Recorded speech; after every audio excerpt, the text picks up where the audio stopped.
All right. Hello, everyone, and welcome to Patriot Underground. Today is September 23rd, 2025. Thank you so much for joining me, folks, to discover the truth beneath the surface.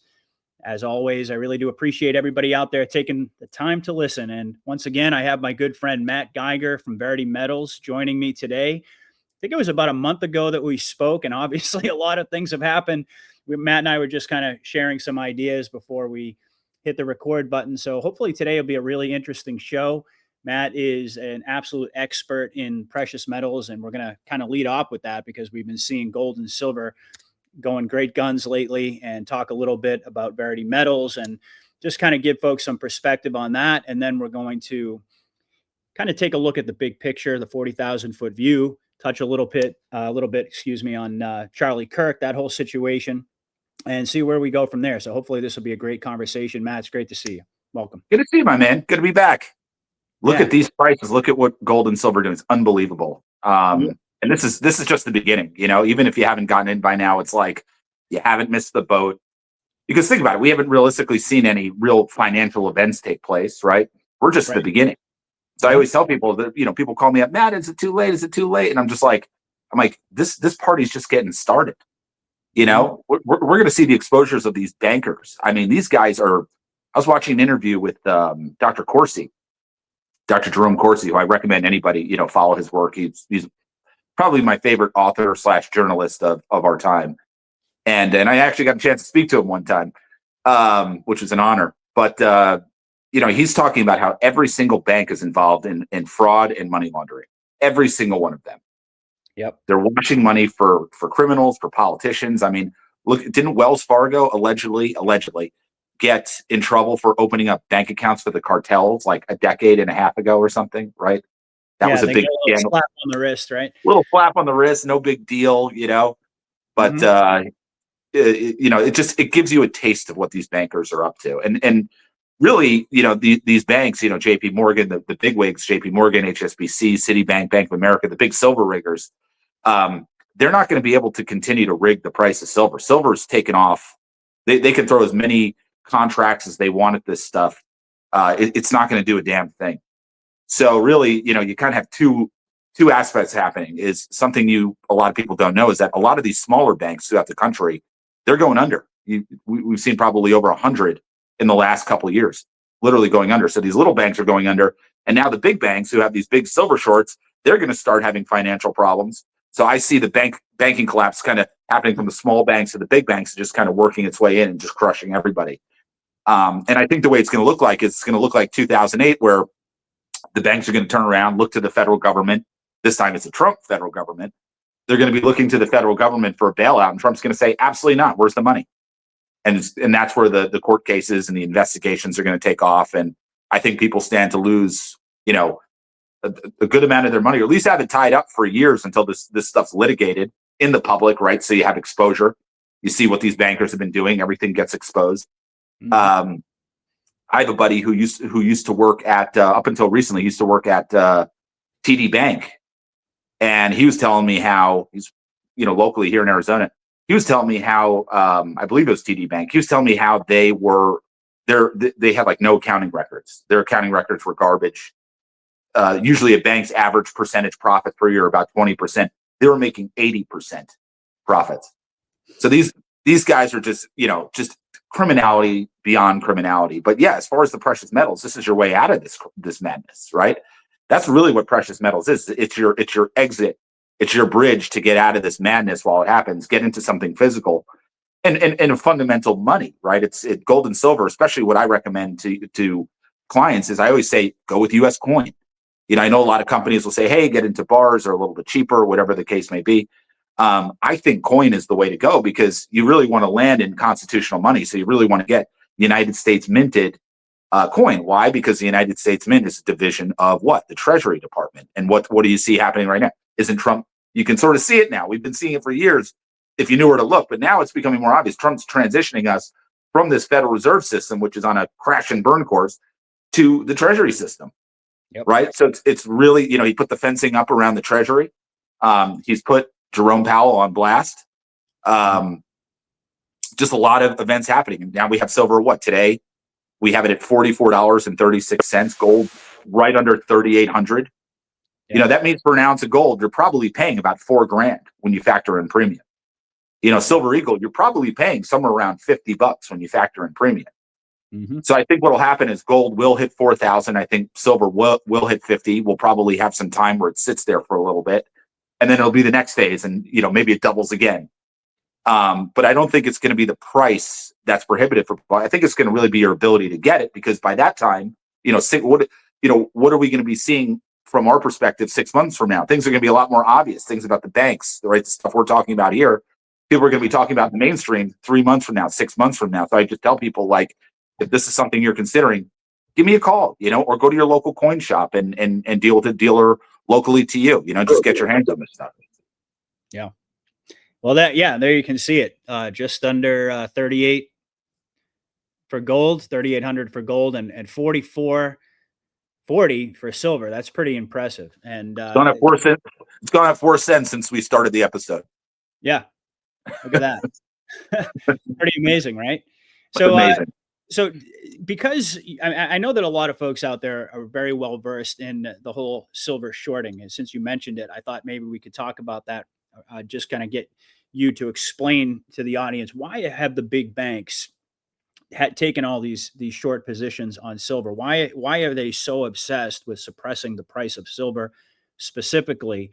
And there's been a lot of talk. I believe that the last time that you and I spoke, silver was still under 40, and it shot up over, if I'm not mistaken. And that was like a key threshold that a lot of people are looking at. Like, once it goes over 40, we're just going to see it sail up to 50 and beyond. But why are they so interested in suppressing silver specifically? It's a great question. You know, why were the Hunt brothers in the 1980s? Why were they going and trying to corner the silver market? They did it with about 100 million ounces. JP Morgan's doing it with about 1.5 billion ounces. What do these people see in silver? Well, I think it's a number of things. First off is, I think the politicians like it, right? Why do the politicians like it? Because look, if gold went up to $20,000 an ounce or $100,000 an ounce, and silver went up to 500 an ounce or 1,000 an ounce or 5,000 an ounce, what would that say about our money? Mm-hmm. It would say that's worthless. Which People it would is. be which it is, right? Which it is, right? So people would be looking at the because gold and silver really should measure the strength of how our money's doing. So the politicians have it's probably their number one interest to make sure that gold and silver prices are highly suppressed, because people start looking at the politicians about, hey, why is our money devalued so much? Mm-hmm. So the politicians allow these guys. That's why nothing ever happens to these silver, like JP Morgan. They got $1 billion fine, because at the time it was the largest fine in history for rigging silver, and they never brought any RICO case. They just said, okay, $1 billion fine. They made hundreds of billions doing that. Yeah. Arguably, maybe even $1 trillion over the 20 years that they were doing it. Yeah, so the Hunt brothers were doing this in the 1980s. Today, the big banks, in 2011, when gold and silver shot up, you know, gold went up to almost 2,000 an ounce, which was like 3-4 times the price. That happened over a 3-month period. Silver went up to about 50, almost 50. And then what happened? Everybody started buying it. And what did the banks do? They started shorting it, inserted their short position, and they made a fortune on that money coming back down. So what the banks do essentially is, they have, let's say, for every 1 ounce of silver that they have, they sell out 1,000 ounces on it. Mm-hmm. So they're selling silver on paper, right? That's SLV. Those are contracts. And the idea is that you can demand delivery on it. So who would use a contract like that? Somebody like Elon Musk, right? Because Elon Musk, for his tech companies, right, SpaceX and Tesla, he probably needs, you know, hundreds of thousands, if not maybe a couple million ounces of silver for his production. But he doesn't want to store it. He says to the banks, hey, store this silver for me, and I'll just demand delivery on it whenever I need it. Yep. So that's essentially what people do, is they have the banks hold it. That's the biggest mistake. You always have the physical, right? We do the physical here at Verity Metals. But so the banks figured out, hey, we can lend out the silver. Who's ever going to demand delivery on this? Nothing could ever happen to the banks. Nothing can ever happen to the dollar. So no one's ever going to demand delivery. They're not expecting that maybe at some point in time, everybody's demanding delivery on their contracts at the same time. And what do we have? We have 1,000 people that are demanding that same ounce all at once. No one gets it, obviously. So the banks figured out, with shorting this stuff, they realized that they can make a fortune doing that, all while accumulating these massive amounts of silver and being able to control that market. So it's been a very lucrative business. Now, the problem for the banks, of course, is they have a short position. What if it goes long, meaning higher? Now these guys are, remember I'll give you a perfect example of this.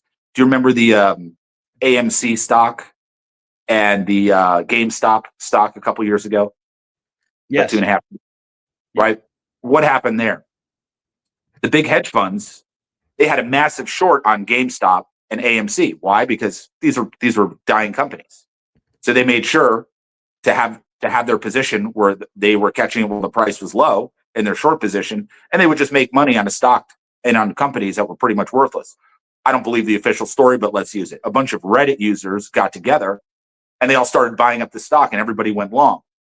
What happened to the hedge funds? The hedge funds were purging tens of billions of dollars on this stock. And what did the hedge funds do? They called up the financial institutions and they said, stop this now. We're bleeding. Stop this now. And what did the financial institutions do? They stopped it.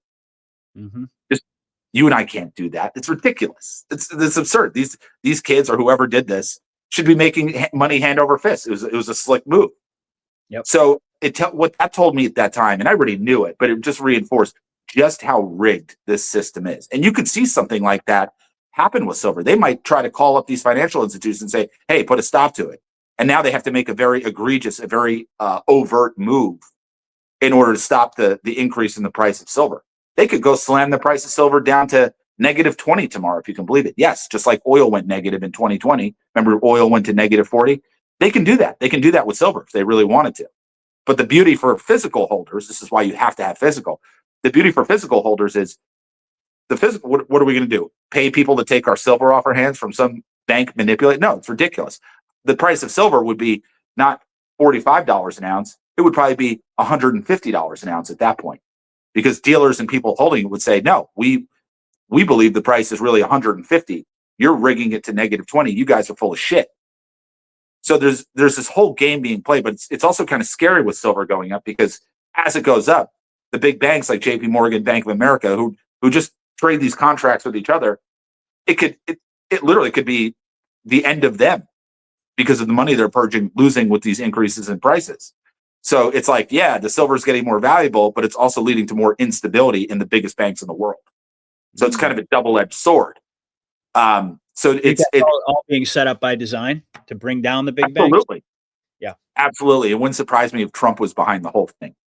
So I will just tell, gold and silver holders out there, even if you were to see that, what they would be really trying to do is they'd be trying to get the weak hands out of the precious metals. They would try to do something to say, oh my gosh, my silver's now worth $5. I bought it at 50. Oh my God, I better get rid of this, right? It's tanking on the way down. Just hold. These guys are going to be playing a game with us very soon. And if they drop the price of silver, all the dealers, what are dealers going to do? Sell at a loss? No, they're going to say, okay, you drop the spot price down to $10. Okay, well, we're going to charge a $40 premium, making it $50 again.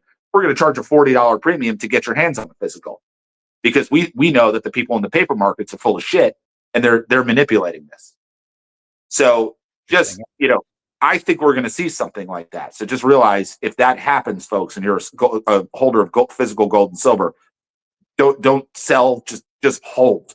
They're going to try to play every game in the book with us. Just hang in there. And the idea here, as we said from the beginning, gold and silver is a bridge. It's going to get you out of this Federal Reserve nonsensical system into the Treasury system, and you're doing it ahead of time.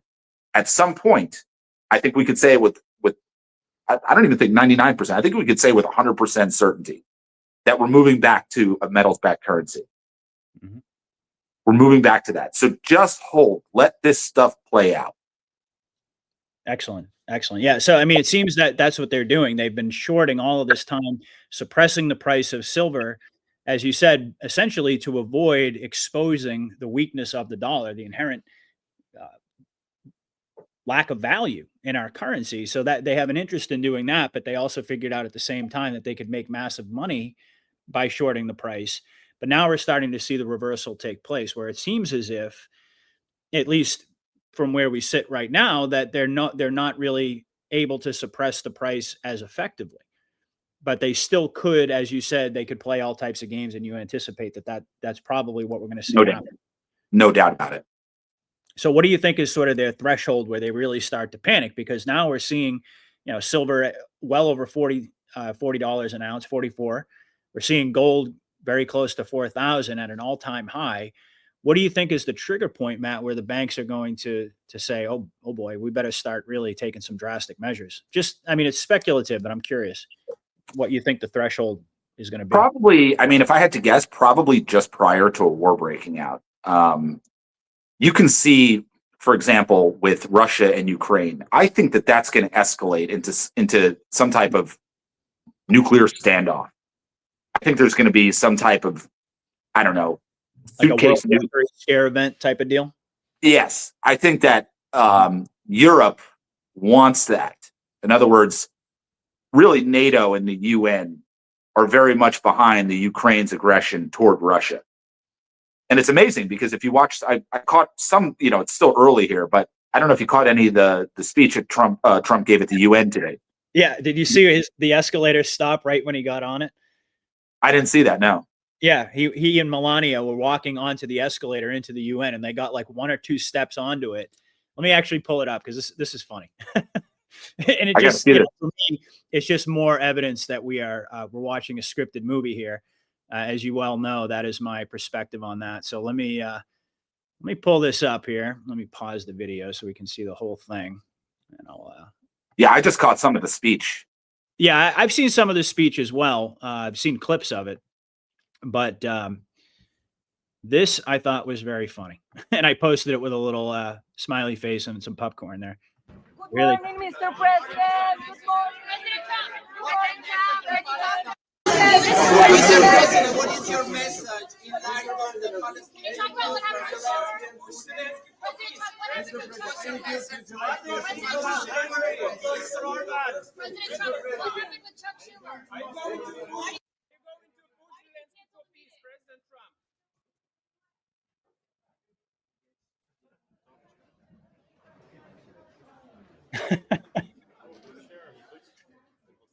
President Trump, Schumer. So there you have it. I thought that was rather amusing. But anyway, go ahead. You were saying about the speech and the UN. Well, he basically was asking for cooperation from Europe, and he was kind of mocking Europe by saying, here you are, essentially at war with Russia, and they're supplying you gas, they're supplying you oil. Like it's totally absurd. Like they're funding their own. They could easily negotiate a peace deal through their own energy policies, right?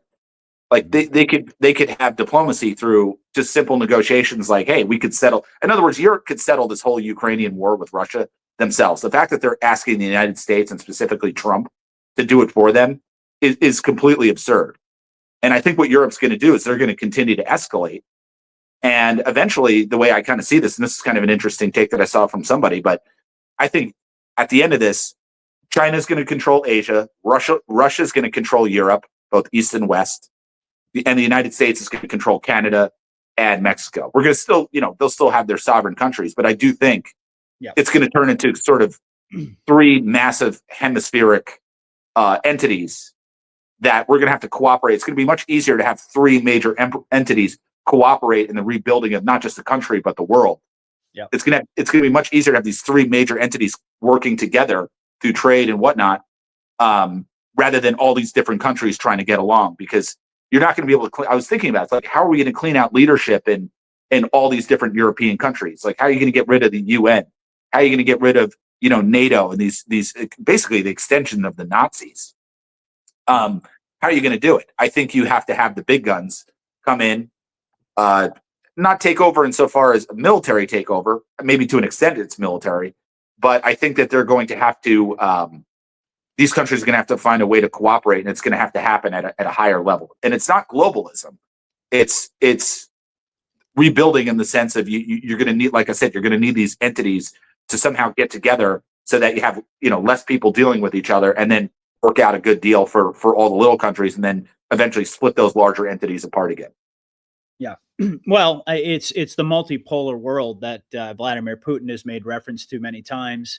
And of course, it's reminiscent of one of the most famous drops of all, which of course is 140, which Q rhetorically asks, what if China, Russia, and others are coordinating with POTUS to eliminate the New World Order? Certainly, that's a post that my audience knows very well. Do you see this actually as being a an organic situation that's unfolding, Matt, or do you think are you more along the lines as I am, as this has all really been worked out, and this is sort of the rollout geopolitically of what we're seeing over there? Because I agree with you in the sense that there's going to be these kind of multipolar the power structures, exactly the way you described, led by China, Russia, and the United States, with all these other countries still having their sovereignty. But I'm curious, do you think that this is something that's organically unfolding? And this is sort of a larger, I guess, overarching question philosophically about a lot of the things we're going to talk about today. I'm just curious to get your take on that. Yeah, I think to an extent it's controlled. I think all these moves have been mapped out. I think the pushback from the deep state is anticipated, and there's a counter move for the move that's going to be made. So they're sort of pushing in a way where they know the response that they're going to get, and then they know the response that they're going to get after that, and the other side knows the response they're going to get after that. So it's I would say it's less organic than most people think. I think it's all been run through AI, through supercomputers, in order to figure out what the next chess move is. Kind of like a game theory sort of a situation. Game theory, yes. I think it's all been mapped out already. But I do think the deep state is fighting for their own survival, and I think that they know they've lost the chess match. Now it's just a matter of taking the king. Well, it's interesting because I mean, my audience knows where I stand. I'm kind of like a full control. We're watching a scripted movie type of guy. Yes. And then there's sort of people in the middle like yourself that think of it more of a game theory type of situation where the deep state still has a significant amount of power, but the white hats are in control of the chessboard because they've mapped out all of these different scenarios using AI and so forth. And then there are other people who are just watching this and thinking that everything that's happening is just organically unfolding. Right. And, yeah. So I just thought I'd just kind of get your basic take on that. Yeah, I try to see things from both perspectives. And I totally agree with you. I definitely see the movie playing out aspect, right? When they put up on the keyboards, they put up the different movies playing at the same time. Right. Yeah. I totally get that, and I see it from that perspective. I just also want to be cautious not to fully take that perspective. I like to keep my mind open to, hey, did Charlie Kirk was right? We were talking right before the show, and I know we're going to get into that. Was Charlie Kirk really killed? I think he was. I mean, I think he was, but I do see the perspective that that it was staged and it was a very elaborate staging, etc. I just don't know what to believe, but I think we sort of have to believe that the guy's dead. Yeah. Well, I was somewhere in the middle for a long time, kind of what you described. I was very much like a game theory sort of had that perspective, but the deeper that I dig into the Q drops, the more that I look at the comms, the more that I see the anomalies with every event, and Right. how everything somehow seems to boomerang back on the deep state, who I believe is essentially the way I see it right now is that the deep state doesn't really have any power. They have their low level minions. They have some people out there who are still running around thinking that they're, fighting back. But the white hats are controlling that illusion because they're puppeteering them at a higher level, and they don't even really understand that that's what's happening. And I'll tell you why I believe that. And what sort of, in addition to the comms and all of the abnormalities and anomalies with every event, that and the fact that the narrative always seems to benefit the white hats, it always seems to boomerang Right. back and benefit Trump 100% of the time. It just to me, it's just, at what point is it mathematically impossible?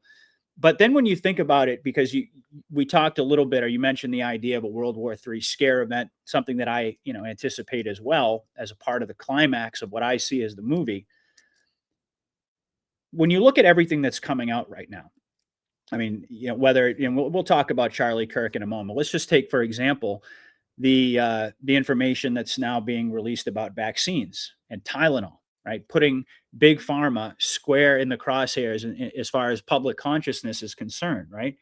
When you think about how big that industry is, the fact that there really is no separation between mainstream media and big pharma. Big pharma directly funds that. I mean, that's like their entire brainwashing control network there, how they gatekeep information. And you've got all of this information. This is just the beginning, as far as I'm concerned. This is like the MJ Truth put it as like the dress rehearsal. It's kind of the warm up. They're preheating the oven to truly expose big pharma. And you think about, if you're the deep state, you would probably, and I don't think it's really that much of a stretch to argue that they would rather set off a nuke in an American city or several American cities before they allowed this type of information to become public, that they Right. have been actually committing crimes against humanity on so many different levels. But let's just talk about the vaccine and the fact that they've known for decades that Tylenol, for it exacerbates the I can't remember it reduces the glutathione in the aftermath of the adverse event, and it can cause regression and so on. They've known this for a very long time. And like I said, this is just the tip of the iceberg. I don't believe that the white hats would have, as they were wargaming this whole thing, would have come to the conclusion that, you know what, this is actually going to be really like a precipice of destruction type of a moment, a real World War III scare event, actually revealing all of these horrific crimes against humanity to the public. That would be, in my opinion, far too dangerous for them to go down that road, because quite honestly, even the information that we've seen come out so far, the deep state, were they actually in power, according to the illusion that we're Right. presented, they would have taken extremely drastic measures to prevent even what we know so far.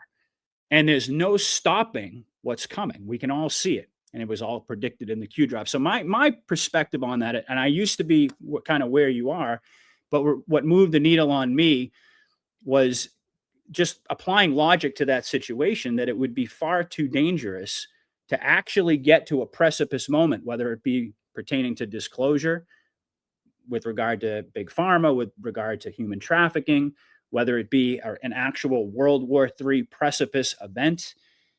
It's kind of difficult to control that.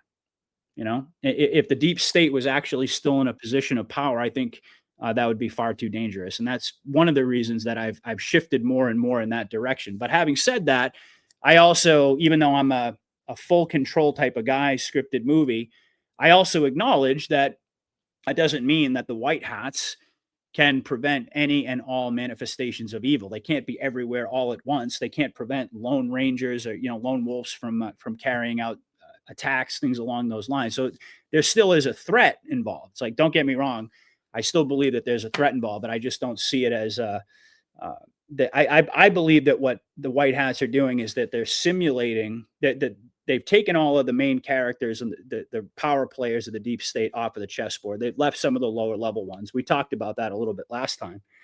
And they're simulating this kind of, they make a move, we make a move. They make a move, we make a move. Right. Because to do anything other than that would be far too dangerous. So that's just my take on it. But Well, it was nice to see that Trump designated Antifa as a domestic terrorist organization. that's huge. Huge.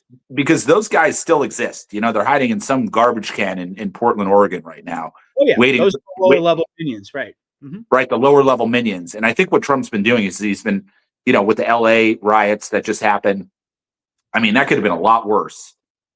He's taken really these foot soldiers off the playing field, so that really at this big moment of, whatever this precipice moment looks like, right, where they go out and burn cities, for every 100 people that would have gone out there, now they're reduced down to 5 or 6 people.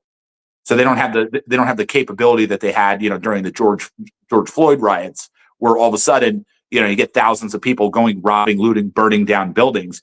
He's taking a lot of these people off the playing field. And now that he's designated Antifa as a domestic terrorist organization, I think that gives him a lot of power behind the scenes to go, maybe go find, go kick in doors in some house in Oregon, in Portland, Oregon, that's housing, a whole group of Antifa members.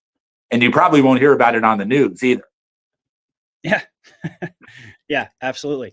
Absolutely. And isn't it interesting though, that Q predicted all of this? It's amazing. All right. Go back to one of the most famous drops of all, right? Q drop 34. Public riots are being organized in massive numbers. Let me go ahead and pull that up, because every time I reference it, I got to put it up on the screen here just to make sure I don't misquote anything, especially a drop like this. This is super important, and it's exactly aligned with what we're talking about here. And I'm sure that, even folks who don't really know a lot about Q have heard about this one. If you know anything at all about Q, that here it is. This is my fellow Americans. It's a long post, but essentially going down here, uh, talking about what's coming, and it's not going to be openly accepted by the public. There's a reference to Podesta there, but then it says public riots are being organized in serious numbers in an effort to prevent the arrest and capture of more senior public officials. On POTUS's order, a state of temporary military control will be actioned and special ops carried out. And I think at this point in time, it's pretty obvious that they're setting the stage to do exactly that. We already know that the military has been deployed. DC is basically the template.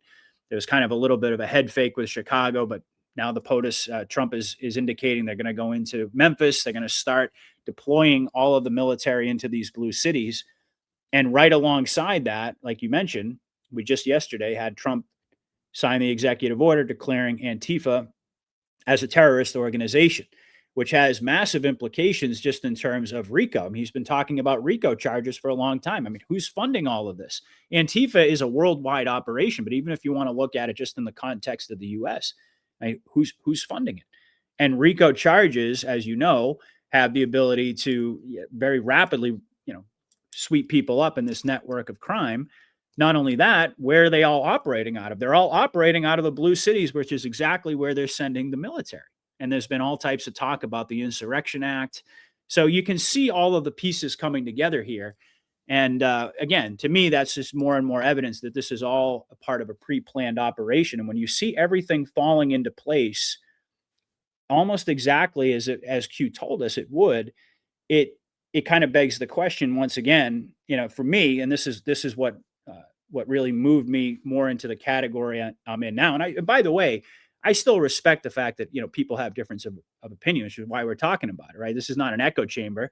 Everybody's allowed to have their own perspective on it. And I would say that there are probably still some people in my audience who are inclined to agree with you that, that there still is this very real threat by the deep state. The lower level minions, sure, they're still out there running around, running amok, but I don't think that there's any way that they could have game theoried this to such a degree with military precision if they weren't in complete control and hadn't decapitated all of the leadership of the deep state, Right. and then basically simulated all of these events to bring us to this, again, what I see as a representation, if you will, of the precipice of where the deep state wanted to take us. Like they wanted to bring us to the cusp of civil war. They wanted to bring us into a world war. They wanted to poison us with vaccines. They wanted to do all these things. So the white hats are showing the public, but they're doing it in a very controlled environment, Right. because otherwise it could spiral out of control very, very rapidly in a real wartime situation. Right. And that could undermine their entire work thus far. It could bring us back to zero. So Right. I agree with what you're saying. Yeah, it has to be done in a coordinated way, such that they know that they're not going to undermine their own efforts for the last however many years. Probably not even 8 years. Probably the last 50 or 60 years, which is really probably how long this stuff's been going on. Right. And and again, if they hadn't taken care of the deep state and their leadership hierarchy, if they hadn't removed their ability to cause mass casualty events, things along these lines, do we really think that we'd be seeing all of this disclosure roll ahead with seemingly nothing, no counter friction other than basically rhetoric at this point? To me, it would just be too dangerous. So knowing what you know now, right, and your perspective that you've kind of clicked into this and you think you've gotten there, do you think, for example, President Kennedy, do you think that assassination was faked? It's possible. I mean, I've I'm heard very really good evidence for it. yeah. I'm curious to hear that, because I've heard a lot of different theories, and to be honest with you, I haven't really done any big deep dives into it. I've certainly heard the theory that it was a body double. I've also heard other theories that there was a squib there or something along those lines. Right. I've seen the footage really up close. You slow it down, you can see the driver kind of, like with a gun, look like Right. the driver shot him. So if you have some information on that, I'd be curious. Indulge us. I've just kind of listened to some friends. I've got some, friends that really totally believe that this is scripted. And they've gotten me kind of in that camp too. I kind of keep one foot in and one foot out. Just, I deal with people's money, so I have to make sure that I'm not saying, hey, I totally get it. Like, hey, people will be like, hey, I have the luxury of being a full cue card. You don't. Yeah, exactly. Yeah. Like, people, I'm dealing with their money and they're like, oh, Matt, the IRS is out of business. I'm like, whoa, we can't assume that. We have to still play by the rules. We'll see. Hopefully that's the case, but we have to still play by the rules. So yeah, I mean, I guess you're exactly right. I can't go full Q just based on the nature of what I do. But in a lot of ways, I'm kind of full Q. Yeah, no, it's like I get that. I mean, it's like you hear what I'm saying. It's kind of difficult to argue with the logic of it, but at the same time, we don't really know until we know. And given the business that you're in, you have to be responsible and kind of view the world through that lens of like, okay, well, maybe this is all an illusion, and maybe Patriot is right. Maybe these Q-tards are all right, but until we actually know and can operate under a different system, then you kind of have to keep a foot in that world. And I totally respect that. And it's not like, I'm not trying to convert you here. I'm just, giving you sort of a, I'm on the team, believe me. Because honestly, if you couldn't tell already. Yeah, I know. And honestly, man, it's like, that's where I started my journey. So I recognize that all of us are on like we're all on sort of our own journey. We're all on this big journey together, but we're all on our individual path toward, getting closer and closer to understanding what's going on. And a funny thing happens though. It's like the more you dig into Q, because a lot of people, they'll just kind of dismiss it. They'll just say, oh yeah, well, whatever, Q's there. And maybe some of that stuff is true, but maybe some of it's a psyop. And, and I guess in some ways in the very beginning, when I got first introduced to it, that was my general attitude, because I hadn't really gotten to a point where I'd been able to even wrap my brain around the idea that the military, that the white hats had that type of capability where they could literally put on a scripted movie and actually have people buy into it. But the more I looked into it, the more I dove down these rabbit holes, the more I started seeing all these mathematical impossibilities, all of these deltas coming true. Hillary Clinton changing her profile picture to a Q drop. I mean, right. It just goes on and on. Like what? Right. What? That was it's crazy, right? And then when I got introduced to this is something that, I don't know if you've heard about it, because I don't know to what extent, you follow my channel or News Treason or certainly Mike King. He was the one who put me onto this article in Newsweek. This came out years ago. You can see the date, May 17th, of course, of 2021. And there's this long, it's about 28-page article that goes into an incredible amount of detail. This is the largest secret undercover military intelligence army that has ever existed. And they say that there's 60,000 by the way, they got all this information. I'm not going to go through the details of it all, but they got all this information through FOIA requests. And the FOIA requests were based upon information that wasn't classified. So they were able to write this lengthy article explaining how military intelligence has this secret clandestine army of 60,000, which I believe is just the tip of the iceberg. Right. There's probably a million. And I firmly believe that Q is a worldwide operation. It's being coordinated, like I said, with Russia and with China, etc., that they have this incredible ability to make military intelligence, to make these illusions look real. Right. And part of what convinced me too is, and you would probably agree with this, that the deep state has done this to us. This is how they brainwashed an entire generations of people, that they've created the illusion of reality, the matrix, as we call it. Yes.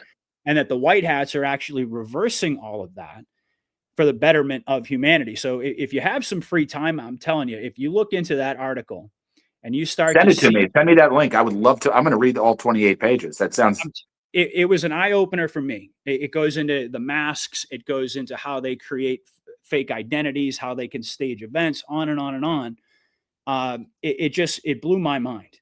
And I started to realize that, once people can wrap their brain around the vast capabilities that military intelligence has at their disposal, then so much of this crazy Q-tard stuff starts to make sense. Exactly. Yeah. That And I'll tell oh, go ahead. Yeah. what convinced me was in 2018, I'd heard about Q, or this is like early 2018, heard about Q. And then they were saying how they were manipulating, and I saw it with my own eyes, they were manipulating in Google Books. They're manipulating the descriptions in Google Books. I'm like, there were computer hackers that were coming out like, this would be impossible to get through on Google and this, that, and the other thing in order to figure that out. And I'm like, this is real. I think it was that actually convinced me. I'm like, there's something to this Q stuff. Oh, yeah. And then, of course, you get into the John F. Kennedy Jr. angle, which is something I've been very passionate about because I think I told you, my aunt was actually the publisher of the original George magazine. She worked side by side with John. Mm-hmm. So if you read some of the the first editions, I think up till 99, you'll see her name's bold. She's one of the big names in bold. Eleanor Carmody Gibbons. And just people, we talk about money and investing. I think a great investment would be go out and buy George magazine right now on eBay. Right now on eBay, if you got $2,500 to spend, and it's negotiable, you could probably negotiate down to $2,100. You can go buy a lot of George magazine, including the Survival Guide to the Future, for $2,000. You can get 52 issues of the magazine. I think that's money well spent. So when people say, Matt, I got $100,000 to spend, I'll be like, hey, we'll take 97,500, put it into gold and silver, and we'll take that other 2,500 and get you the entire set of the original George magazines, because I think that's a great place to put your money. And if you ever make it out to Arizona, you come to my house. I mean, this is just the Wano Savin stuff. I mean, I've got Profiles in Courage, the original from 1956 by Senator John Kennedy. I have that book autographed by Kennedy. That's awesome. Yeah, just a lot. Yeah, I got right here. I've got. I could go grab it, whatever. But I've got the Cindy Crawford issue. The first issue of George from 1995. I have that autographed by JFK Jr. That's so cool. So I remember as a kid, I remember when that issue came in, because my mom obviously got a free subscription. It was her sister. And I remember when that magazine came in, I was like taken back by it. I was like, oh my God, this thing is cool. It's, it's big, glossy, thick magazine. I didn't read it. It wasn't my thing, but those magazines have a lot of communications that are very relevant to today. So if you want something that's going up in value, George magazine. The original, not the new ones. Especially once all this stuff comes out, Exactly. And the deeper we get into this, like you said, that the deeper we go, the more unrealistic it all becomes, or the more unreal it all becomes, and the choice to know will be yours, and all that sort of thing. But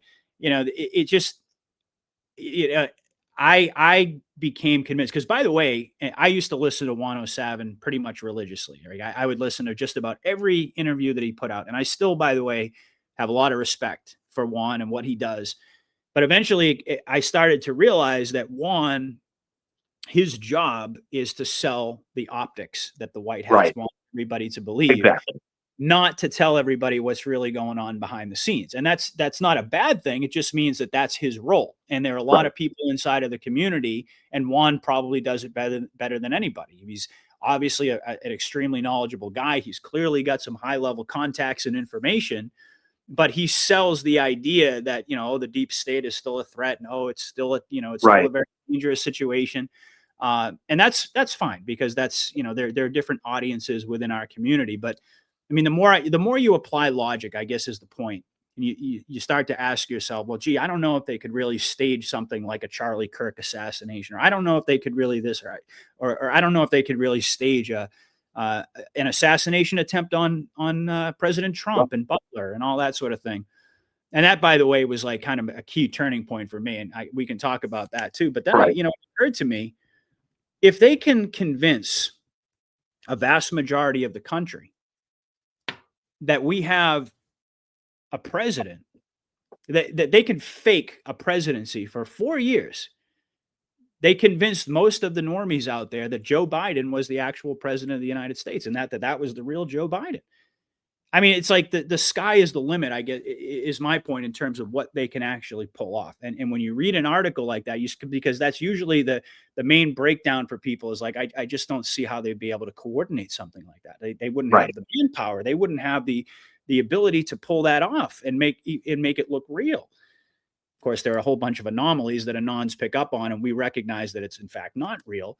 But when you go and read that article and you apply logic and you look at everything that we've lived through over the past 4+ years, even since fake Biden took office, a lot of things start to really make sense and they click on that level. Well, But again, we know Biden's fake because didn't Trump just recently retruth that Joe Biden was executed by the military in 2020?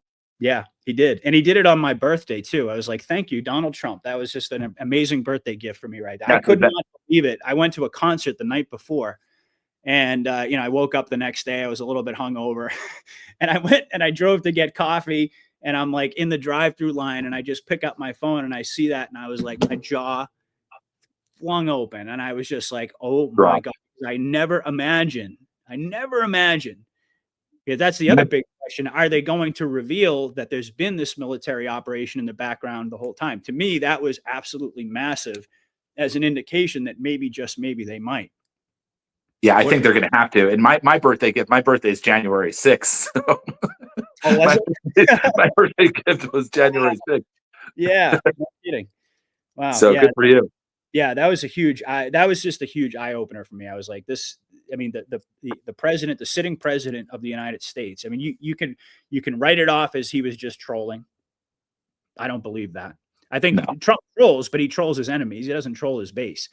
He was sending a very clear message in my view. I mean, the sitting president of the United States retruths a post that says that the previous president was executed and replaced with a clone. Yeah. And what does that say about then what came out right after that? The auto pen. The auto pen. Yep. Right? So are we starting to put 2 and 2 together here? Right. Exactly. And that's my point is if they can pull that type of stuff off, if they can pull the wool over the eyes of the country and in the world, or at least a vast portion of it, I would say the majority of the world, for 4 years with a fake president, what can they not pull off? And then there was Butler, where it was supposedly, Trump dodged this bullet and they just happened to catch the bullet in a still frame. And he has this, I mean, I was joking with Mike King the other night. It was almost like, I mean, it looked like he got cut shaving. I mean, it wasn't even, this is like an AR-15 round. This would have absolutely shredded his ear. They did the gel. I saw videos where they reenacted it using the ballistic gel of the exact point where that bullet supposedly hit his ear. That would have ripped his ear clean off, just about. Just even the force of the air going by him would have done damage, let alone the bullet. That's right. So yeah, and he there's wore a little bandage for what, like 3 days, and then all of a sudden you can't even see it. It was a little ridiculous. It's a little ridiculous. But, as we said before the show, we do want to go with these narratives and we do want to reinforce them and tell people, hey, he really was shot. Maybe not your viewers, but when we go out, you kind of do want to go along with it because you want these hardened leftists to realize, like, hey, you guys have become the very monsters you claim to be against. You shot at the president. Like, you have to use this ammo, just like we have to use Charlie Kirk's death, unfortunately. But you have to tell leftists, man, you guys are nothing more than a domestic terrorist operation. You killed this guy. This blood's on your hands. And hopefully this trauma-based programming, hopefully it snaps people out of this stuff. It's similar to what you were just saying about how the Trump retruth about Biden being executed and replaced was quickly followed by the auto pen. Now we've got this Charlie Kirk supposed assassination. And what just happened? They designated Antifa as a terrorist organization. I mean, setup. Think about it. The 1-2 punch. Yeah, the shot heard round in the world. Why is it that Erica Kirk, the day before, it wasn't even like, I think it might have even been the day of the shooting, she posts Psalm 46 verse 1, which just so happens to reference Drop 461, which is what makes a great movie, great actors. I mean, it's just like you start to, and that's just one of God. I mean, I could say I've done several shows at this point on the whole Charlie Kirk thing, just looking at all of the anomalies.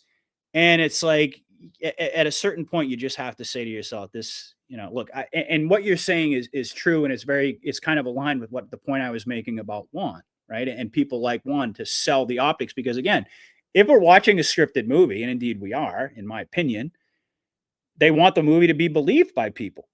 The Right. vast majority of them, they know that there's going to be a certain subsection of the truth community, nutcases like me and Mike King and others, who are going to see through it and going to be the first ones to call it out as fake.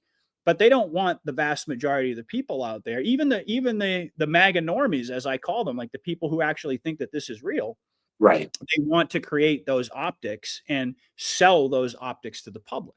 And Right. to a certain degree, you kind of have to use the fear porn in order to do that, to get people, to buy into this whole situation. But there's always an objective on the other end. And it's just like it's the reverse of what the deep state did, like problem, reaction, solution. And now what the white hats are doing is like they're also, in my view, staging events, creating a narrative, and then creating for lack of a better word, a solution, right? So like Antifa's this problem. We had this Problem, shooting reaction, solution. Right. in reverse. Like we had the Minnesota shooting, supposedly the church Right. shooting, right? Antifa, trans. Now this guy with Charlie Kirk, the whole Tyler Robinson, who looks, by the way, he looks like Lee Harvey Oswald's doppelganger. Right. I didn't even think of Has the that. same, the same kind of Right. connections, same questions That's about hysterical. trans and all this sort of thing. And now Antifa is designated as a terrorist organization, which again opens up it legitimizes the military presence in the blue cities. It legitimizes, you could see where this is going. With high profile arrests, Antifa starts rioting, Drop 34, like I pointed out. Trump declares the Insurrection Act, EBS, whatever, perhaps in coordination with, or in conjunction, I should say, perhaps coordination might be a better word, with a staged World War III type of scare. But again, I think this is all, it's all staged, and it's all part of the scripted movie for the reasons that I already laid out. But it's always an interesting discussion, because I can see and I respect where people are coming from, because I was there. I was at a place where I was, I was still thinking that this was very much a real situation. And then eventually, like, the penny just dropped one day, and I was like, wow, they really are. They really are. But my problem is that, there have been some sacrifice. There's been some casualties of war, namely the January 6th prisoners. They had to go sit in prison for what, 4 years, 4 years. That really did happen. So these guys, I hope, I think of, Tina Peters, who's sitting in some Colorado prison cell for doing her job, sitting there, with cancer, having to eat prison food, which obviously is all sugar and stuff you don't want to be eating when you have freaking cancer. I just hope that these casualties of war make it out okay, because I've met Tina. Tina's, I sat down with her and spoke with her, and she's an amazing woman. So, she's really sitting in a prison cell. I mean, where's Trump? Trump's got to get her out of there. Well, I wonder about that. I mean, and that's a really interesting point that you brought up, because the way I see it, and this is going back to January 6th on your birthday of 2021, when we saw the entirety of DC. Basically, we saw 30,000 National Guard troops descend upon the city. We saw the fences go up. We saw very strangely that they had locks on the outside of the fences. There was a lot of stuff going on that day that at the time I didn't really fully understand. And then there was, of course, the video that Trump put out that was immediately taken off of YouTube and pretty much scrubbed from the internet for a very long time, where he, in essence, by the letter of the law, declared the Insurrection Act. He told people that we have to have peace. He told people that they need to go home to their abode. He said it multiple times, right? Which is in exact accordance with the declaration of the Insurrection Act. But then I thought to myself, because Mike King brought that to my attention, I thought, well, if the president was going to declare the Insurrection Act, wouldn't he have to do that like overtly? Is it possible to even do that covertly? And it turns out that under national security emergencies, they can do things like that covertly. And why was that immediately why would they take that off the internet? Why would they scrub that? Because they knew exactly what it was. And the reason I bring that up is because I believe that is the day that that essentially that we've been living this scripted movie that the White Hats took control of DC and they removed all of these key players. That's when the tribunal started. But going back before that, okay, I don't think that there's any question. There's no question in my mind that the deep state still was in a very real position of power. So it's not like I'm saying that going all the way back to the beginning of Trump's first term, that everything that we've been watching is scripted. No. But I do believe that once the White Hats descended on DC, once Trump declared the Insurrection Act, once these people were already swept up in mass arrests, which are going to be reenacted, that's when everything started to shift into this full control situation. So I don't believe that they've always been in full control. But with regard to the J6 prisoners, yeah, I would agree with you there. I wonder though, are they definitely still in prison? Do we know that to be a fact? Do we know that necessarily Tina Peters is still in prison? I don't know. I mean, that's a touchy one because again, I don't know definitively one way or another, but would I be shocked if I found out that wasn't the case? No, not at this point. No, yeah. But that's not to deny that people actually went to prison. That's not what I'm suggesting. I know that they did. So that was so. I guess the point is that at that point it was a very real war in the sense of they make a move, we make a move, and still very much a threat. But I think we've long since passed that point. Well, I saw a video on gosh, I forget the guy's channel. He was great. He kind of fell off the radar. Mike, what was he? He went by Patriot something. You know what I'm talking about? He had a almost sure. it was James Clapper, Obama's director of national intelligence, James Clapper. They blurred out his face, but James Clapper has that very distinct voice. Yeah. Right. And it was an interrogation. He was in an interrogation room and he's spilling the beans on everybody. And this video probably came out in 2018. And he's spilling the beans on John Roberts, on Hillary Clinton, on Barack Obama. Yeah. So it clearly told me that there was definitely something. They all were ratting each other out at that time. They all knew it was over. And that video confirmed it. Even though his face was blurred out, that guy's got the most distinct voice of anybody. And you can clearly tell that it's him. And he's talking about John Roberts, about the adopted kids, about how they're involved in, satanic rituals and this, that, and the other thing. So, I mean, at that time, it told me, I'm like, okay, we're way ahead than we actually realize. Right. Now they were putting people under submission going all the way back to, first of all, it's a known concept that the Q operation didn't just pop out of nowhere. Right. This goes all the way back to, as I'm sure you're aware, bare minimum to the assassination of JFK Jr., supposedly. Or if you want to go farther back to the assassination of his father. But we're talking about decades worth of planning that went into this. They didn't just suddenly, decide, oh, you know what, we're going to try to take the deep state down, but let's just see how it goes. And let's just play it by ear. And, we'll make it up as we go along. No. Okay. They were putting people under submission. First of all, and this goes back, as ties into Charlie Kirk, which we can talk about, but, going back to, that article that I referenced, the Newsweek article, talks about the formation of this secret clandestine military intelligence army was formulated right around 2011, 2012, somewhere in that general range, at the tail end of Obama's second term, which just so happened to be the same exact time that Turning Point USA was started by Charlie Kirk when he was only 18. When he was only 18 years old. I mean, think about that.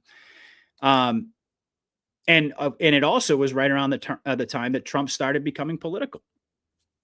Before that, he was pretty much just, he was always famous as a real estate developer and all that. But, and he did all the years of The Apprentice and he appeared on, WWE and all that type of thing. But that was the point where Trump started to get political. So it seems to point to him being tapped or approached by the military prior to that. We don't know how much prior to that, but that was right around the time that he started. I think that they went operational with the Q plan. Yeah, and I think if you look at the March of 2000, so that would have been 8 months after JFK Jr. died. Yes. It was 99, right? He died. July 16, 99. Right. So Trump was on the cover of George magazine in March of 2000, so about 8 months later, and they gave him the Tiffany blue George. Yeah. Right. And on the cover, it says the secret behind Trump's political fling. Yeah. There you go. Right. Yeah. So, I mean, So, that's the thing. I mean, it could have started. I mean, in the post, it says that was the start. right. Now, I mean, it's very cryptic that we don't know exactly what, but it seems to indicate that when JFK Jr., in my opinion, faked his own death, that was the start of when they went operational. I guess there's different phases of it. Like Trump didn't really fully come onto the scene politically until around 2011, 2012, about 3 years before he took the escalator ride. I mean, Well, yeah, he did a couple of he, like he half-assed dipped, runs, yeah, but he dipped his toe in the race a couple times. He dipped his toe in, right? yeah, I think the military gave him The Apprentice just so that everybody would start to know him, yeah, right? right. They gave him that show so that everybody got to. Donald Trump started to become a household name. Not that he wasn't already. I grew up in New York, so I knew Donald Trump. But it's funny, as a kid, I didn't like him. I thought he was crass and just not my kind of guy.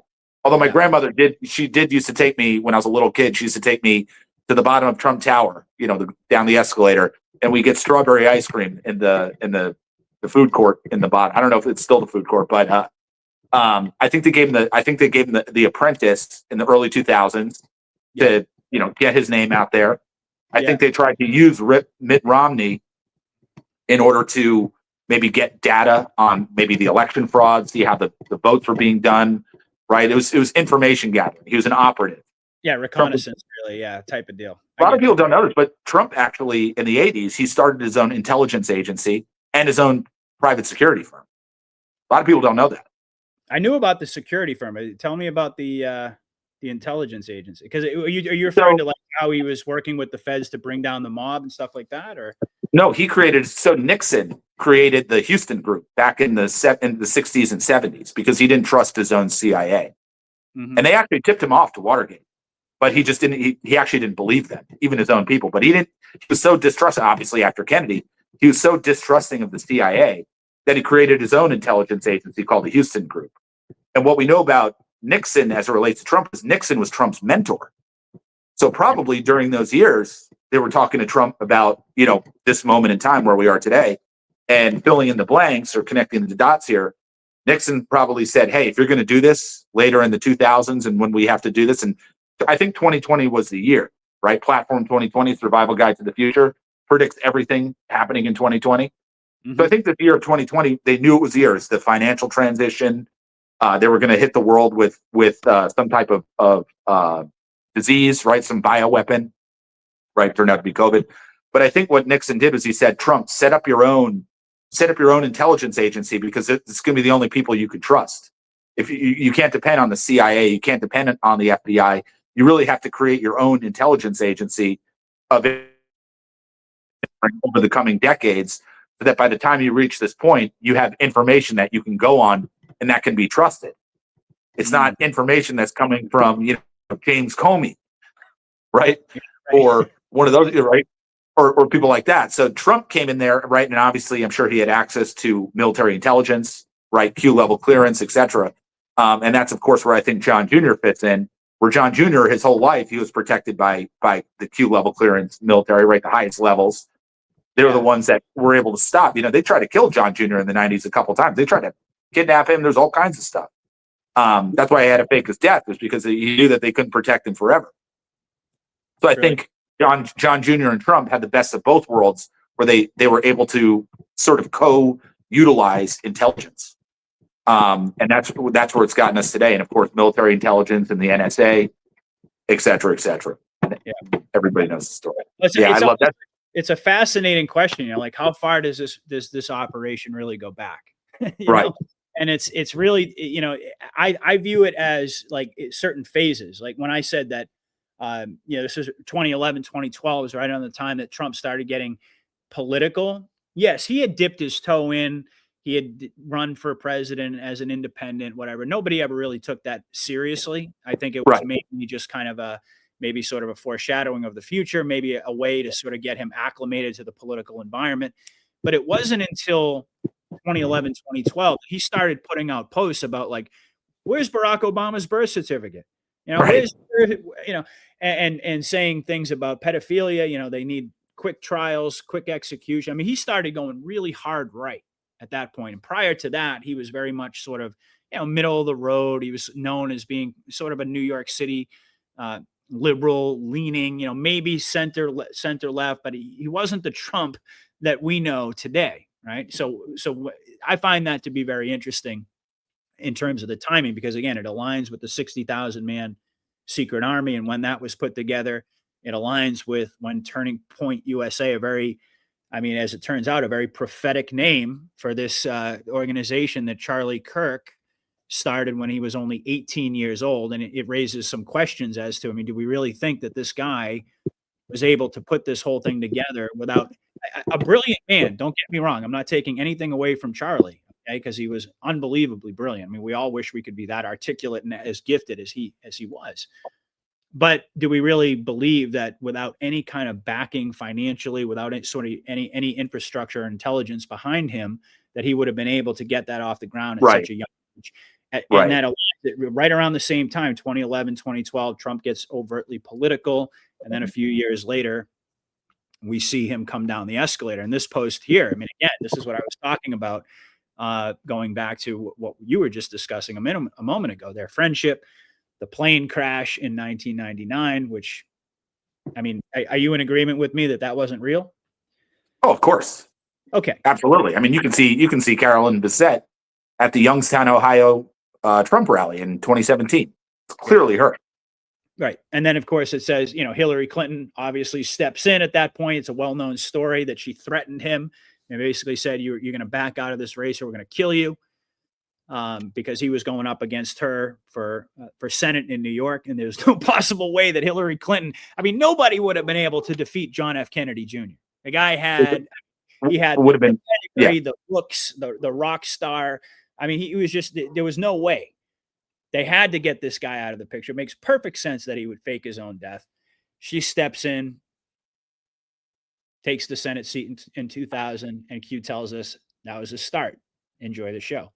So how far does this all go back? It's fascinating, right? Hopefully one day we'll get answers to all this stuff. But yeah, it's if you think about it, do you think that they would have been able to go into Iraq and Afghanistan? You know what I mean? If John Jr. had lived, John Jr. would have been the guy. He would have put his foot down and been like, "Hey, man." He would have told us that 9/11 was done by our own people at that time, if it really came down to it. Paul Wellstone, if you remember Paul Wellstone out of Minnesota, they took him out in a plane crash because he was a very outspoken advocate for saying, "Hey, you watch his speeches. He says, if you're going to send our kids to fight, you better be damn sure that there's these weapons of mass destruction, which there weren't." And they killed Paul Wellstone and his wife and daughter in a plane crash. Yep. Just like they killed that the pilot who came out with all of the information. Was that the same guy? Was that Millstone? I don't know. He was one of the pilots on 9/11 who came out and debunked the whole official story. Right. Oh yeah, no, that was the one where they suicided him and they killed his kids, they killed his dog. He was a very tragic story there, but he was one of the guys who blew the whistle on that. But JFK Jr., he would have been president in 2024, in 2004 rather. No doubt about it. There's no question. He would have served one term as a senator, and he would have sailed to the presidency easily. He would have. Nobody would have. Yeah. No one. Yeah. No. But they had to go in a different direction because there was a much larger design. And I think that was the lesson that they learned going all the way back to JFK Sr. Now, and you asked me about that. Do you think that was real? Do you think he was actually killed that day? Charlie? No, You're saying Charlie Kirk? No, JFK Jr., JFK Sr. in 63. I think he was. Okay. And the reason being is that the white, there's supposedly this prayer that they say in the White House every morning, and it's a prayer to President Kennedy. I think he was killed in the 60s. I really do. Yeah, I do too. To be honest with you, I do too. Go ahead. Go ahead. I see what people, I have friends that really, they can get out there, and I enjoy it because I'm open-minded enough to sit there and be like, okay, I'll take that information in. But yeah, I think President Kennedy was absolutely killed in 1963. And I think this whole plan would be I think the plan could have been done better if they would have released, if he didn't die, let's say in Dallas in 1963, why not show him years later and try to stop him at a different point in time? But I guess if you reference the Survival Guide to the Future from February 97, the George magazine, look into that magazine, look at the centerfold and read the editor's letter, right? Because at the end of the editor's letter, they're talking about the Rolling Stones song that Trump would come out to. And Trump actually referenced that. He's like, why did I come out to that Rolling Stones song? Makes no sense to me. Why did I use that song? Yeah. Right. So it was kind of a tip of the cap there. But Sure. Yeah, just them entering the time warp and reemerging in the year 2020. And then in one of the pages it says, now 2020, meaning 1997 and then 2020. And this is in 97. And they talk about a lung attacking virus taking us to extinction in 2020. And then there's the interview with Bill Gates. There's a Bill Gates interview. Then on the cover it says, will Hillary get indictment day? Will Hillary get busted? Then in the top left, there's live forever, love your job. I think that's transhumanism, right? Live forever, love your job. Will Bill Maher make it in the big time? Carl Sagan's farewell address, and Carl Sagan, the famous, I guess he was an astronomer or whatever, scientist. His house just was sold in New York just at that time in 2020. So there's all these aligning factors with that cover. And it really, we could start sitting here talking about Project Looking Glass. It gets into like, okay, what did they see into the future in 1997? So again, as I told people, gold and silver, get into it. But if you can get out there and get yourself a copy of the Survival Guide to the Future, that's going to be, I've got multiple copies and I bought them back when I paid some money for some of them, but I remember when I first heard about the Q stuff in early 2018, I'm like, these magazines are going to be worth a fortune. I bought my first survival guide for like $20 and I got the other one for $30. Now they go for like $2,000. So, yeah. And by the way, this doesn't get talked about an awful lot, but it's pretty well known that the Q operation at bare minimum has been augmented by AI, like all of these battle plans simulated by advanced AI that the likes of which we don't even know we don't even know a fraction about. But here you have some direct references to Project Looking Glass right in the drops. And in fact, one of them was very early, right? Drop number 9 through the looking glass, And so much is going to be revealed. So much is going to be. I think there's, I listen to Carrie Cassidy sometimes, and she's. I mean, you want to talk about somebody out there? Carrie Cassidy's way out there, but I love listening to. Tell me, I did interviews with Carrie for she's great. Years. I mean, she and I worked together. We haven't in a long time, but I certainly respect a lot about her work for sure. Yeah, she's I think we're going to start learning about this off-world stuff. I mean, I always think of the best way somebody put it to me is they're like, watch the movie Prometheus, part of the Alien series, Prometheus, about how that's the story of how humans were created. Yeah. Right. Some off-world stuff. I think that's really good. That's going to be the mind blowing. That's going to be the stuff that really like blows my mind. All this other like, Barack Obama committed high treason. Like, yeah, been there, done that. We already know this. That's the information that's going to be like, I most anticipate. And I really want to know. Right. And there are some people like, I mean, Carrie's been on that level for a very long time, and she kind of looks at a lot of the stuff that, like, with the, the 3D stuff that's going on right now with a certain level of disinterest, right? That it's really about, the AI and it's about the reptilians and all of these all the off-world stuff that gets written off by a lot of people as being very woo, but the thing of it is that it's very much a part of the Q operation. It's not necessarily the focal point right now. And I think that's where I tend to differ with, with certain people and their perspective is like, it's not that I dismiss any of that stuff by any stretch, but I also think it's being done. Like we're in a place right now where we're having a difficult enough time getting the masses to wake up to their 3D reality, let alone talking about off-world stuff, right? So I guess that's Exactly. the kind of thing is like that stuff's down the road is the way I see it. But there's no denying, and that's why I tend to kind of steer in the direction of like analyzing the movie as it's playing out right now and the comms and all these things to sort of track how they're waking up the masses to their 3D reality before we can get to those higher levels of consciousness, right? But Yeah. that's really what it's all about. It's like first you have to unite humanity. You have to disclose the truth, these horrific realities, and you have to unite humanity in the process, prevent society from falling apart in the process. That's a tall enough order, and that's basically Right. like we're in the midst of all that right now. But what comes after that is a whole separate question, in terms of artificial intelligence, in terms of ascension. I mean, that was actually the very last drop that Q left us with. The very last word of the last drop was ascension, just to let us know that ultimately that's where we're going. So Exciting. It's really fascinating. exciting. Yeah. So let's talk about. I mean, we mentioned that you're going to give your take on Charlie Kirk. So talk a little I bit mean, about. I look, I see what people are saying that it's faked. I mean, I'm going to be under the impression that it really happened. Looked pretty real to me. Now, I don't believe the cover story. I mean, a 30-06 round, right? If you've ever shot a 30-06, I mean, that's the type of round that will blow up a pumpkin, or a watermelon. I mean, that would have exploded his neck. So, I mean, right there, you can tell that the official narrative is a bunch of BS. I'm going to go with I think he was killed. You have to, as I said to you before, it's like even if you believe that he's still alive, that it was concocted, you still want to promote the idea that he was killed because we do have to show the left who they really are. I mean, this is the stuff that whether, let's say it was fake, right? But maybe we're in control. This is the stuff that the left wants to do to us, right? I've heard rumors that Barack Obama ordered something like 13,000 guillotines to take out conservatives once he really got a strong hold over society. So yeah, I mean, Ship them to all the FEMA camps. there's FEMA camps, They exactly. were supposed to be in by now.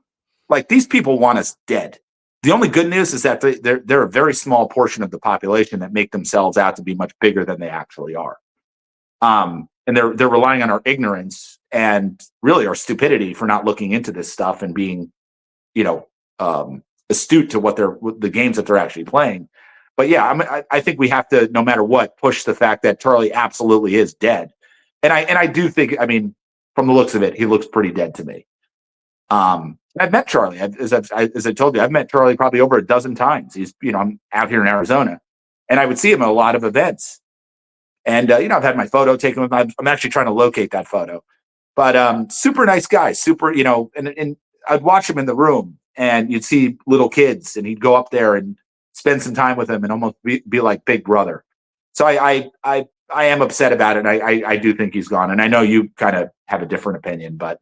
Well, and that point, like I've made that case. I mean, I could sit here and I could pull up a bunch of video footage and I could, we could dissect it all, but we're not going to do that. The reality is it's like you and I look, I have a lot of respect for you and I know it's mutual, right? And we don't have to agree on everything.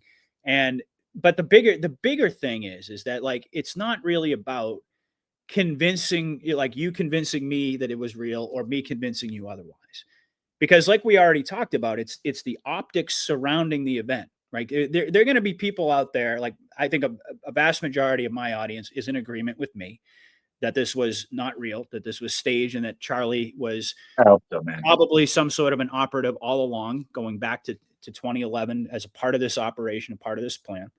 That the video footage. I mean, you just mentioned the 30-06 round. I would take his head clear off. There was no blood spatter behind on that big white banner there. I mean, heck, if he had been shot with a 9mm, you would have seen blood spatter behind him, let Exactly. alone a 30-06. So whatever, we can at least agree that the official narrative is BS, right? Whether we think he's 100%. or whether we're not, that's not really the point. The point is that look at what's happened as the result of people believing that Charlie was dead, whether you believe that he was or whether he wasn't. The vast majority of the population believes that he was. Clearly, we just saw we saw this huge memorial that indeed make the Super Bowl look like a puppy show. in comparison, right? Hundreds of thousands of people at the event itself, a massive, people crying out and praising the Lord, a massive revival type of event that was covered all over the world, the shot heard around the world. Again, me, the Q-tard in me always has to point to the drop, say, well, how did they know that? How did they know? But anyway, that's a separate issue. There were people coming to Christ, the youth, the youth generation that we thought was, up until Charlie came, was pretty much lost to communism in these universities. Yep. And I mean, Charlie single-handedly, I would say, turned around an entire generation of young people and completely screwed over their long-term plan for corrupting the youth and bringing us into a communist hellhole. Yes. Yep. I think what Charlie did might even be more important so far than anything Trump's ever done. When you think about it, when you put it in perspective, what Charlie did by saving a lot of these younger kids from their communist universities, I mean, it's arguably at least on par with the things that Donald Trump's done. Oh, well, I can't disagree with you there. But again, that's part of the reason why, when you think about it, he was on what? The Turning Point had satellite locations, I believe, on at least 800 campuses across the country. All right. And again, I already talked about the timing and the 60,000 army and all those types of things, but just putting that aside for the moment, right? Wouldn't the white hats think it would be an integral part of their plan, of their operation, to have an individual, a particularly gifted individual, be able to go out on these campuses and be able to reverse the systemic brainwashing that's occurring on these campuses? I would say that would be a resounding yes. That would be a very key part. That would be at the top of the list of things to do. Correct. That's not in the middle of the list or down here. That's the top of the list. I agree. That's why it had to start. That's why it had to start in 2011, 2012. Yeah, I agree. And so he accomplished that. And, again, to me, that's a very integral part. Now, whether or not you think he was an operative and that was literally part of their operation, or whether or not you just think that he was a godsend in that sense and that he fulfilled that role, it doesn't matter, because at the end of the day, look at the optics and the narrative, and look at the way the prophetic name, doesn't that strike you, Matt, as like a very prophetic name, that this is indeed a turning point for the USA and indeed the world? Well, it plays into, go ahead. Sorry to interrupt, but it plays into the Q double meanings of words. Mm-hmm. Right? Sure. We see double meanings. So why is there this major double meaning with this turning point? Right.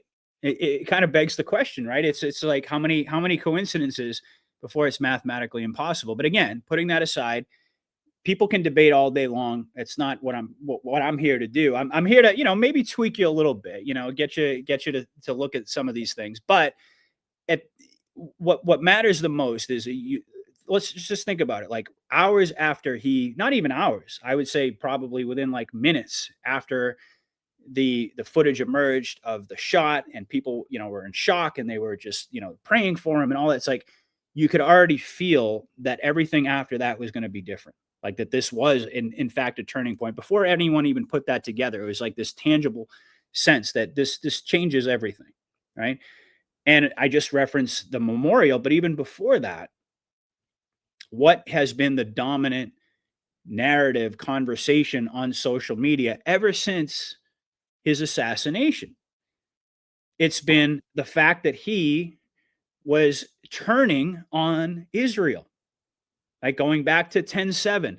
I'm telling you, within 20 minutes after I saw that first video, I was already seeing people posting, going back to his, to 10/7, and his reaction to that, saying, I've been to the Israeli border, and there's just no possible way. I mean, you can't walk 5 feet without somebody running up to you with an AR-15, some 19-year-old soldier running up to you. There's no possible way that happened organically. It had to have been a stand down. And then there were other clips talking about how, billionaire Jews have been financing all of this communist, Marxist, woke propaganda. Then there were other videos talking about why is it that we can't criticize Israel? There was his last appearance with Ben Shapiro, of all people, talking about that exact subject. Is everything that we've been told about our greatest ally actually the truth? So That was the now, whether or not you think that Israel, there's lots of different ways to look at it. Whether you think Israel was directly responsible, whether those are the optics that are being put out there for the country that's being saved for last, it's pretty amazing to me that aligns perfectly with what we were told right away were the objectives of this operation. The deeper we get into it, the more Exactly. that stuff was going to start to be exposed. And Charlie Kirk, amongst many other things, is being used, his death as being used as a vehicle of exposure of that exact narrative. And now there's this huge debate swirling around that to me, it's just, again, it's one heck of a coincidence, But either way, the guy was incredible. I mean, like I said, I can't sing the praises of Charlie Kirk loudly enough. I don't think anybody can. I mean, all you had to do is just listen to him talk off the cuff, no script, people just throwing all sorts of arguments at him, and he was absolutely brilliant at what he did. And so, for that reason, certainly, I believe that we have to honor him, whether or not regardless of how you see the event and how it played out. So. Exactly. And we also have to think in terms of, what are they doing with JFK Jr.? JFK Jr. Trump never walks, read Art of the Deal. What Trump talks about in Art of the Deal, one of the chapters talks about, he never walks into a deal that he has any potential of losing, right? He'll walk away from that. So why would he walk into the presidency with any potential of losing the deal, so to speak? That's right. If they took out Trump, you'd get JFK Jr., right? So that was the contingency. God forbid something did happen to Trump. Similarly with Charlie Kirk, I could see a scenario where, okay, like he's the contingency. Maybe he comes out in 10 years because we still have to take down the deep state. And if something does go wrong, something does happen, right? Nothing ever goes perfectly to plan. Sure. Maybe, right, he could be a contingency just like Junior was all these years when he comes out, right? So he could be somebody that they're putting away because at the end of the day, what is this a battle of? It's a battle really at the core of it for hearts and minds. Bingo. Nailed it. It's a battle for hearts and minds. And right, where we go one, we go all. Okay, where we go is going to be based on shared values and getting on the same page. So everybody has to start having we're starting to see with Charlie's death, I think, this beautiful cohesion of people. I'm kind of doing the Trump hands right now. This beautiful cohesion of the beautiful cohesion of people that I'd love to see. More people are going to church now. The churches are packed. I've heard from a lot of friends who are in church this Sunday. I mean, double the amount of people.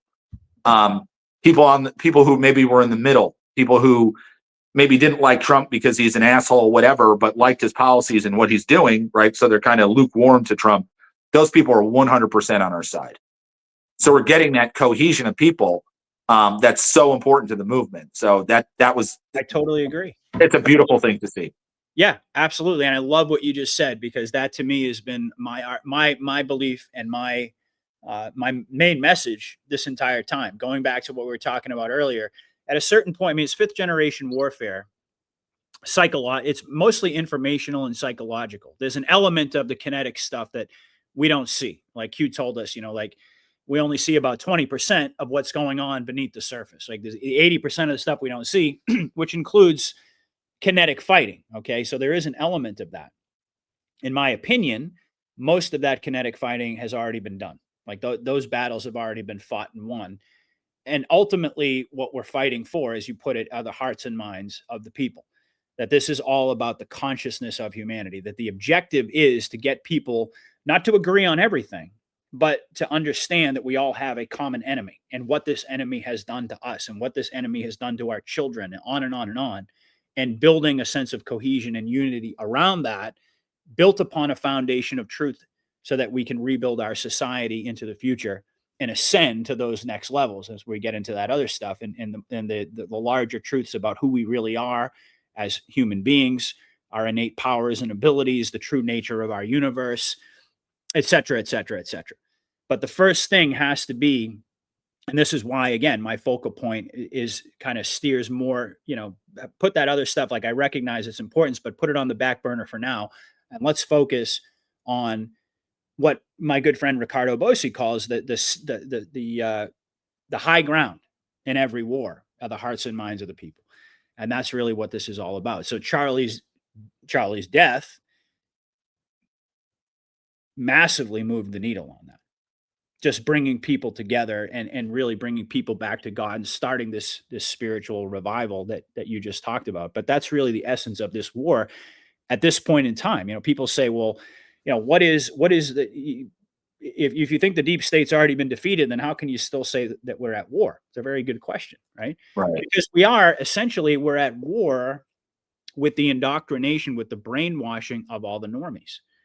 And I did a show with Mike not too long ago where he brought up a clip from the Matrix where Morpheus is talking to Neo, and he's basically explaining that the normies, even though they don't use that word, the people who buy into the system and keep the system propped up depend on it so much that they're willing to fight for it in order to preserve it, because without that basic framework, they have no sense of reality. It's like the bottom Right.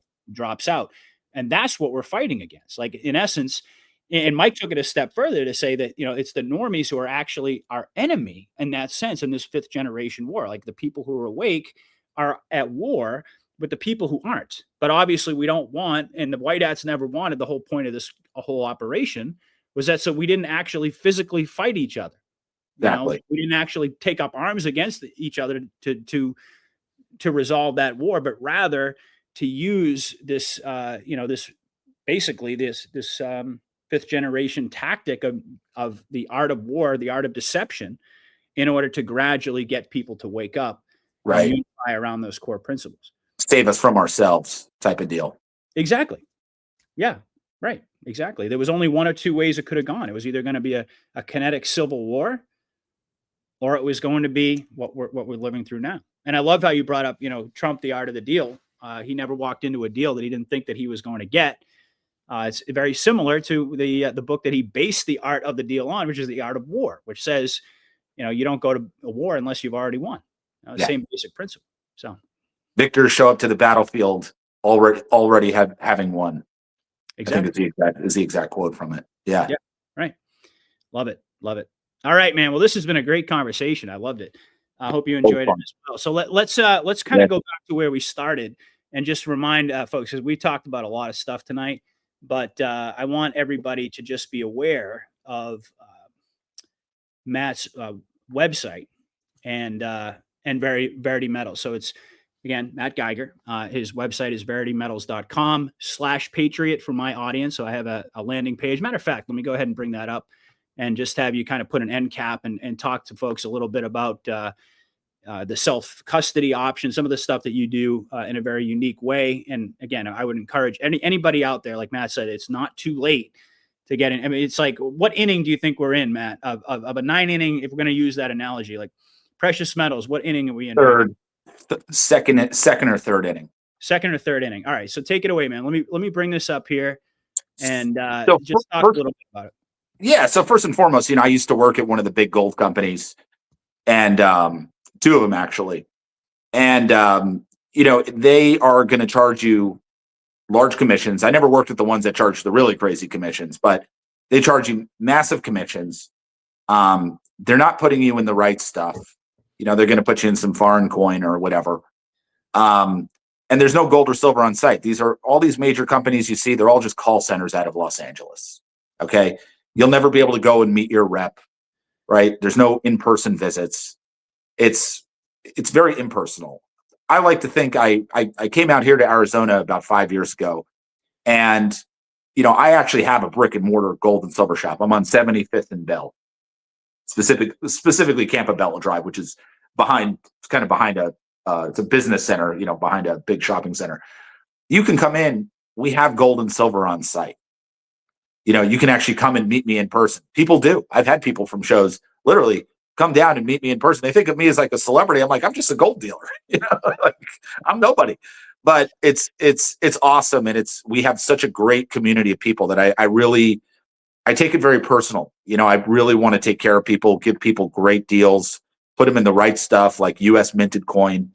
And on the IRA side, I'll do your IRAs better than any company out there. And I don't say it to pat myself on the back. I say it because we can use the standard depositories, and there's nothing wrong with them. The ones in Texas, Delaware, right, et cetera, et cetera.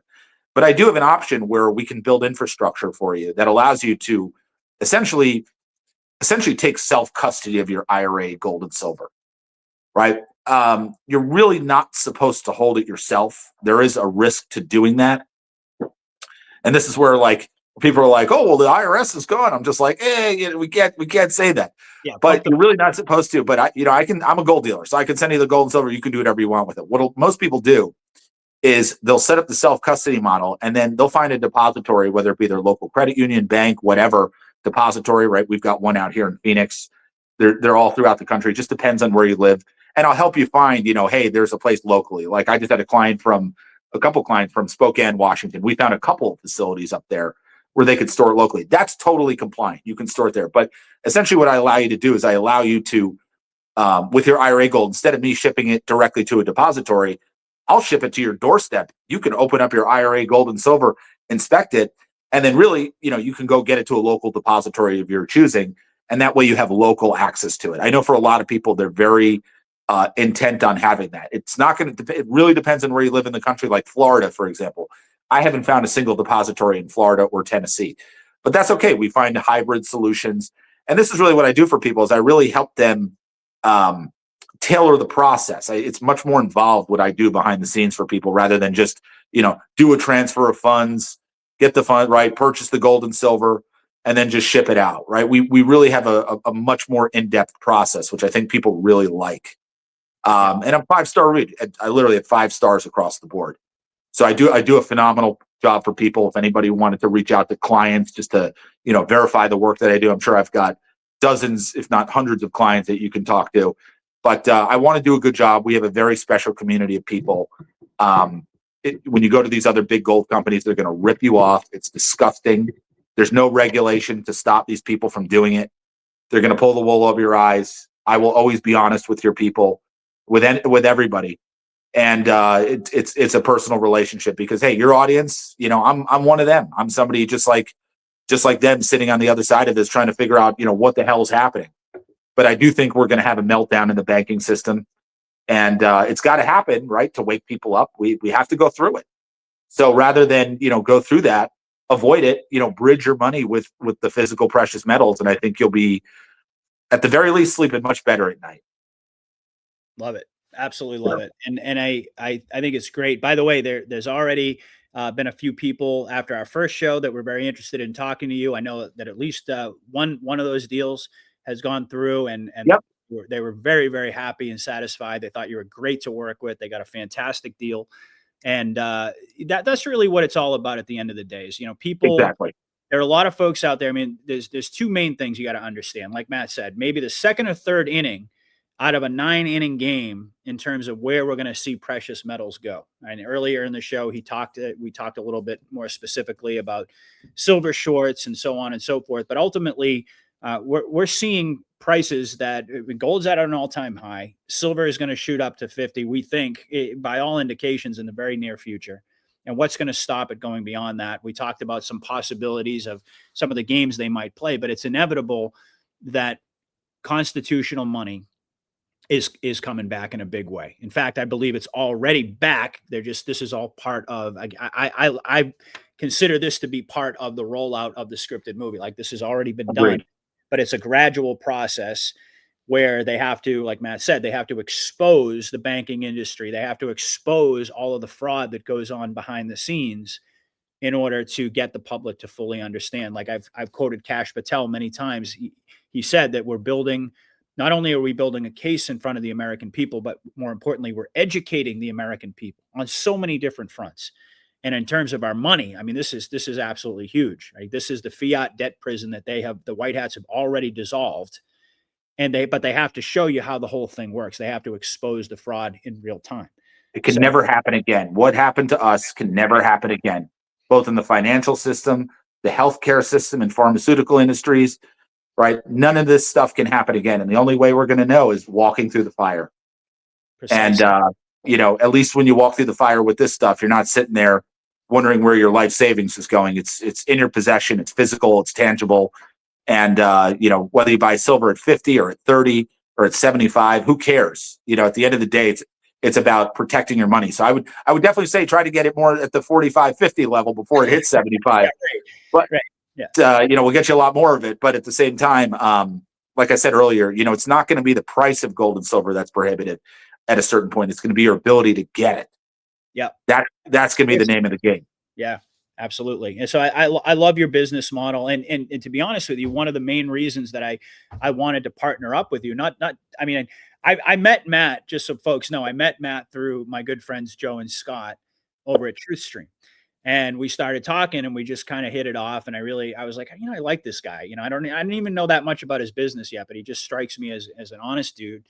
And I heard a lot from Joe and Scott, and from some of the success that they've had. I know that you also do business with Lewis Herms, another person that I really respect. But the thing that I love is that you approach this thing really with integrity, and that's so important, because you're right.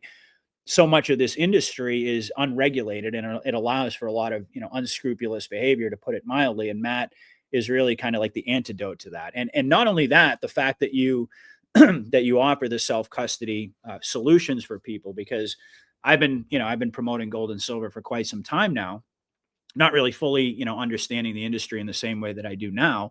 But that's one of the main things of feedback that you hear from people over and over and over. Like, if I'm not holding it, I don't really feel like I own it. I don't really feel like it's mine. And so the fact that you carve out that possibility for folks, as well as giving them a really good deal, not playing any games, making yourself available. Like the number, I mean, we just looked at the website, which is veritymetals.com/patriot. But that number on that you see on the ticker there, that's going to put you in touch with Matt. I mean, he's very open and accessible. He goes on many different podcasts. He's a personality out there. I guess in some ways a celebrity in his own right. But the approach that you have is really great. So I think that folks. And already you've started a track record. I know that, like I said, Thank you. one person did a deal that we verified, and then there are some others who are kind of in the process who really recognize the difference. And that's really the key, is like, you can buy gold and silver just about anywhere. But the question is, are you doing it the right way? Are you being advised in the right way? Are you dealing with a professional who can lay out your options for you and explain exactly how things work and put you in a good position? That's what you want to go with. And I think people can sense that with you. So, Yeah. And I'll just leave you with this. I was looking at somebody's statement who called from your show, and they had worked with another company. And I looked at what they paid back in 2022, when gold was about 1,700 and some change. They were charged, as per ounce, $1,750, let's call it. They paid $3,250 an ounce at that time. Yeah. That is a 100% premium. So that means if you're coming in with a $500,000 IRA, that gold company just took away half your IRA money. Yeah. And there was no regulating body, no one there to stop them. Right. So I just caution people. I will take care of you. I will always treat you honestly. And we're a big family. We're a big group here. And I'll leave you with this. I was at the 107 event in Vegas at Trump Hotel back in, I think, March. And, it was like a pretty expensive event. I think it was like $3,000 a ticket. You could bring a plus one. You got a couple nights at the hotel. So it's whatever. Juan's got to make some money too. But people were coming up to me at the event in front of Jennifer Mack. They were coming up to me at the event. They're like, "Are you Matt Geiger, the gold guy?" They recognize me from the shows. That's cool. So it's fun. I'm a pretty simple guy, and I'll take care of you. So awesome. All right. Well, give Matt a call. Go to Verity Metals to get more information. veritymetals.com/patriot. And you will be in very good hands. So again, this is a great conversation. Hopefully folks enjoyed it. That's the other thing I love about you, is like, I can bring you on and we can talk about everything. It's not just like, it's not some infomercial or anything like that. It's like a fun conversation. We can talk about metals, but that's only one aspect of what we get into it. As you can tell, Matt's, he's extremely well-versed and knowledgeable about basically everything that I talk about on a consistent basis. So great to have you. Yeah. Thanks for having me. Yeah, we're going to make this a habit. We'll get Matt back. I'm going to try to have him on about once a month. And we'll talk again soon. So thanks everybody for tuning in. And till the next time, God bless. Godspeed, everybody. God bless. Patriot out.